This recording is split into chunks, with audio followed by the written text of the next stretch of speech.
저는 아직 이것이 가능하다고 믿고 있습니다. 요즘 한국 기독교 소식을 접할 때 좋은 이야기도 많이 있지만 참 어려운 힘든 이야기도 많이 들립니다. 그런데 여러분, 신앙인들이 지금 직면하고 있는 문제들, 교회가 겪고 있는 일들은 한국에서만 그런 것이 아니라 미국에서도 마찬가지로 일어나고 있고요.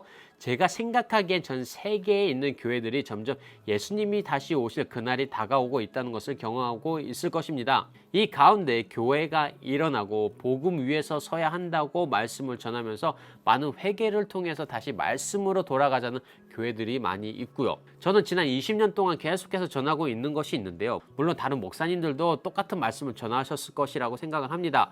그것은 나 자신이 완전 변해야 된다는 것입니다. 직분을 다 내려놓고 이야기하는 겁니다. 변질이 아니라 주님 안에서 진정으로 변해야 한다는 것이죠. 영어로 이야기하면 transform이라고 표현하기도 합니다. 세상 속에서 살다가 예수님을 만나면 죄에 대해서 더 알게 되고 예수님을 닮아가는 삶을 살아가기 시작을 하는데요. 예수님을 따라가면서 옛날의 나를 버리고 새로운 주님의 자녀로서 나의 신분이 바뀌는 겁니다. 그리고 고린도후서 2장 14절 15절에 보면은 항상 우리를 그리스도 안에서 이기게 하시고 우리로 말미암아 각처에서 그리스도를 아는 냄새를 나타내시는 하나님께 감사하노라. 우리는 구원 얻은 자들에게나 망하는 자들에게나 하나님 앞에서 그리스도의 향기니라 라고 말씀을 하십니다. 저희들은 어디를 가나 그리스도의 향기를 내는 주님의 자녀가 되어야 한다는 것입니다. 그리고 그 향수는 나만 나는 것이 아니라 저희들이 지나가는 자리마다 그 냄새를 남겨야 돼요. 제가 왜 이 말씀을 나 자신이 변해야 한다는 그 말씀과 연관을 시키냐고 하면은, 나 자신이 바뀌면 제일 먼저 하나님의 냄새를 맡는 사람들이 누구냐? 제일 가까운 사람들인데, 가족이 될 수도 있고 다른 사람이 될 수도 있겠죠.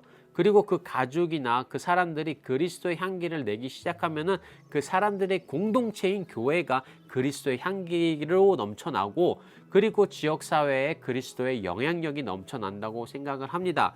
지역사회가 바뀌면은 저는 나라 또한 변할 것이라고 믿고 있어요.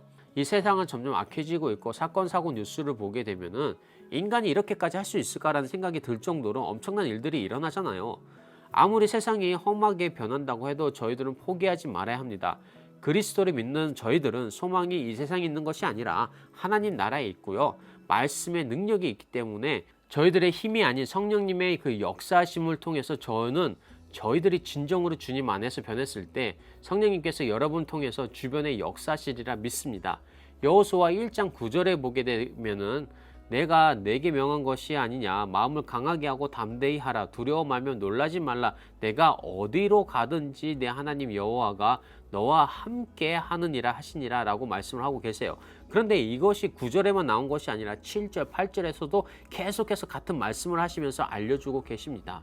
자녀가 부모의 일을 한다고 할 때 어렵거나 필요한 것이 있거나 위험할 때 부모는 절대로 자녀를 가만히 놔두지 않아요. 계속 지켜보면서 도와주시고 그 다음에 베풀어 주시고 지켜주세요. 여러분, 진정으로 저희들이 먼저 주님 안에서 변했는지 확인을 한번 해보시길 바랍니다. 그러면은 저희 주변이 변할 것이고요. 그 다음에 교회가 변할 것이고 지역사회가 변하고 나라가 변하고 세계가 변할 것이라고 믿습니다. 오늘 영상도 시청 감사드리며 저는 또 다른 말씀으로 찾아뵙겠습니다. 감사합니다.